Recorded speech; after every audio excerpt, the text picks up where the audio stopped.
ಎಲ್ಲರಿಗೂ ನಮಸ್ಕಾರ ಸ್ನೇಹಿತರೆ. ಮಹಿಳೆಯರ T20 ವಿಶ್ವಕಪ್ 2026ರ ಮೊದಲನೇ ಪಂದ್ಯದಲ್ಲಿ ನಮ್ಮ ಭಾರತ ತಂಡ ಪಾಕಿಸ್ತಾನ ವಿರುದ್ಧ ಅಮೋಘ ಪ್ರದರ್ಶನ ಕೊಟ್ಟಿದೆ. ಹೌದು ಸ್ನೇಹಿತರೆ, ಇನ್ನು ಸ್ಮೃತಿ ಮಂದಾನ ಮತ್ತು ರಿಚಾ ಘೋಷ್ ಅಂತೂ ಬ್ಯಾಟಿಂಗ್ ನಲ್ಲಿ ಅಬ್ಬರಿಸಿದ್ದಾರೆ ಅಂತಾನೆ ಹೇಳ್ಬಹುದು. ಇನ್ನೊಂದೇನಂತಂದ್ರೆ ನಮ್ಮ ಭಾರತ ತಂಡಕ್ಕೆ ಸ್ಮೃತಿ ಮಂದಾನ ಇವತ್ತು ಆಸರೆ ಆಗಿದ್ದಾರೆ. ಇನ್ನು ಪಾಕಿಸ್ತಾನಕ್ಕೆ 171 ರನ್ಗಳ ಗುರಿ ನೀಡಿದ್ದಾರೆ ಅಂತಾನೆ ಹೇಳ್ಬಹುದು ಮೊದಲು ಬ್ಯಾಟಿಂಗ್ ಮಾಡಿ. ಹೇಗಿತ್ತು ಸ್ಮೃತಿ ಮಂದಾನ ಮತ್ತು ರಿಚಾ ಘೋಷ್ ಅವರ ಬ್ಯಾಟಿಂಗ್ ಅಂತ ತಿಳ್ಕೊಂಬರೋಣ ಬನ್ನಿ. ಅದಕ್ಕಿಂತ ಮುಂಚೆ ನೀವೇನಾದ್ರೂ ಚಾನಲ್ಗೆ ಸಬ್ಸ್ಕ್ರೈಬ್ ಮಾಡ್ಕೊಳ್ಳೋದು ಹಾಗೆ ನೋಡ್ತಿದ್ರೆ ಸಬ್ಸ್ಕ್ರೈಬ್ ಮಾಡ್ಕೊಂಡು ಬೆಲ್ ಐಕಾನ್ ಅನ್ನ ಆಲ್ ಇಟ್ಕೊಳ್ಳಿ. ಹಾಗೆ ಮರದೇ ವಿಡಿಯೋ ಒಂದು ಲೈಕ್ ಕೊಡ್ತಾನೆ ಕೂಡ ಮರಿಬೇಡಿ. ಇನ್ನು ಮಹಿಳಾ T20 ವಿಶ್ವಕಪ್ 2026ರ 6ನೇ ಪಂದ್ಯದಲ್ಲಿ ನಮ್ಮ ಭಾರತ ಮತ್ತು ಪಾಕಿಸ್ತಾನ ಇಂದು ಎಡ್ಜ್ ಬ್ಲಾಸ್ಟ್ ನಲ್ಲಿ ಮುಖಾಮುಖಿ ಆಗಿವೆ. ಹೌದು ಸ್ನೇಹಿತರೆ, ಇನ್ನು ಭಾರತ ತಂಡ ಟಾಸ್ ಗೆದ್ದು ಮೊದಲು ಬ್ಯಾಟಿಂಗ್ ಮಾಡಿತ್ತು.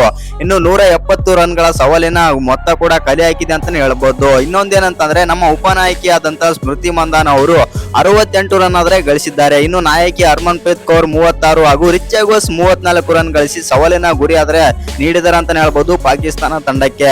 ಇನ್ನು ನಮ್ಮ ಭಾರತ ತಂಡ ಟಾಸ್ ಗೆದ್ದು ನಿರೀಕ್ಷಿತ ಆರಂಭ ಏನೋ ಪಡಲಿಲ್ಲ. ಆರಂಭಿಕರಾದಂತಹ ಶಫಾಲಿ ವರ್ಮಾ ಸಾದಿಯಾ ಇಕ್ಬಾಲ್ ಎಸೆದ ಇನ್ನಿಂಗ್ಸ್ ನ ಮೊದಲನೇ ಎಸೆತದಲ್ಲಿ 6 ಸಿಡಿಸಿದರು. ಅದೇ ಓವರ್ ನ 5ನೇ ಬಾಲ್ ಅಲ್ಲಿ ವಿಕೆಟ್ ಕೀಪರ್ ಗೆ ಕ್ಯಾಚ್ ನೀಡಿ ಔಟ್ ಆದರು ಶಫಾಲಿ ವರ್ಮಾ. ತುಂಬಾನೇ ಬೇಜಾರಾಯ್ತು ಅಂತ ಹೇಳ್ಬಹುದು ಇವರ ವಿಕೆಟ್ ಹೋದ ನಂತರ. ಇನ್ನು ಆ ನಂತರ ಬಂದಂತಹ ಜಮೀಮಾ ರಾಡ್ರಿಗರ್ಸ್ ಕೂಡ 6 ಬಾಲ್ ಅಲ್ಲಿ ಕೇವಲ 1 ರನ್ ಗಳಿಸಿ ತಸ್ಮಿಯಾ ರೂಬಾ ಬೌಲಿಂಗ್ ನಲ್ಲಿ ಪರ್ಜೌಟ್ ಗೆ ಕ್ಯಾಚ್ ನೀಡಿ ಔಟ್ ಆದರು. ಇನ್ನು ಜಮೀಮಾ ಔಟ್ ಆಗ್ತಾ ಇದ್ದಂತೆ ನಮ್ಮ ಭಾರತ ತಂಡ ಅಷ್ಟೊಂದೇನೋ ಸ್ಕೋರ್ ಕಲೆ ಹಾಕಲ್ಲ ಅಂತ ನಾವೆಲ್ಲರಾದ್ರೆ ಅಂದುಕೊಂಡಿದ್ದೆವು.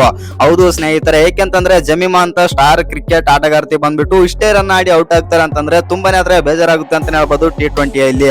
ಇನ್ನು ಈ ಹಂತದಲ್ಲಿ ಒಂದಾದಂತ ಉಪನಾಯಕಿ ಸ್ಮೃತಿ ಮಂದಾನ ಹಾಗೂ ನಾಯಕಿ ಹರ್ಮನ್ಪ್ರೀತ್ ಕೌರ್ ಅವರು 3ನೇ ವಿಕೆಟ್ ಜೊತೆ ಆಟದಲ್ಲಿ ಬರೋಬ್ಬರಿ 91 ರನ್ಗಳ ಜೊತೆ ಆಟ ನಡೆಸಿದರು.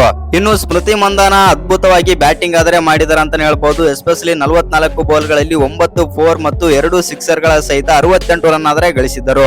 ಇನ್ನು ಸ್ಮೃತಿ ಮಂದಾನ ಬೆನ್ನಲ್ಲೇ ಭಾರತ ತಂಡ ಸತತ 2 ವಿಕೆಟ್ ಕಳೆದುಕೊಂಡಿತ್ತು.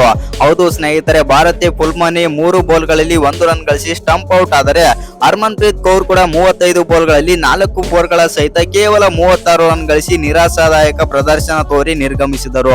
ಆದರೆ ಕೊನೆಯಲ್ಲಿ ಅಬ್ಬರಿಸಿದಂತ ರಿಚಾ ಘೋಷ್ ಅವರು 17 ಬಾಲ್ ಅಲ್ಲಿ 5 4 ಮತ್ತು 1 ಸಿಕ್ಸರ್ ಸಹಿತ 34 ರನ್ ಚಚ್ಚಿ ಬಿಸಾಕಿದ್ದರು. ಇನ್ನು ರಿಚಾ ಘೋಷ್ಗೆ ಸಾಥ್ ನೀಡಿದಂತ ದೀಪ್ತಿ ಶರ್ಮಾನು ಕೂಡ ಅಜಯ್ 12 ರನ್ ಗಳಿಸಿದರು. ಹೌದು ಸ್ನೇಹಿತರೆ, ಇಲ್ಲಿ ನಾವು ನೋಡಬೇಕಾಗಿರೋ ಮತ್ತು ಗಮನಿಸಬೇಕಾದ ಒಂದು ವಿಚಾರ ಏನಂತಂದ್ರೆ ಈ ಪಂದ್ಯದಲ್ಲಿ ಸ್ಮೃತಿ ಮಂದಾನಕ್ಕೆ 2 ಕ್ಯಾಚ್ ಮತ್ತು 2 ಲೈಫ್ ಸಿಗುತ್ತೆ.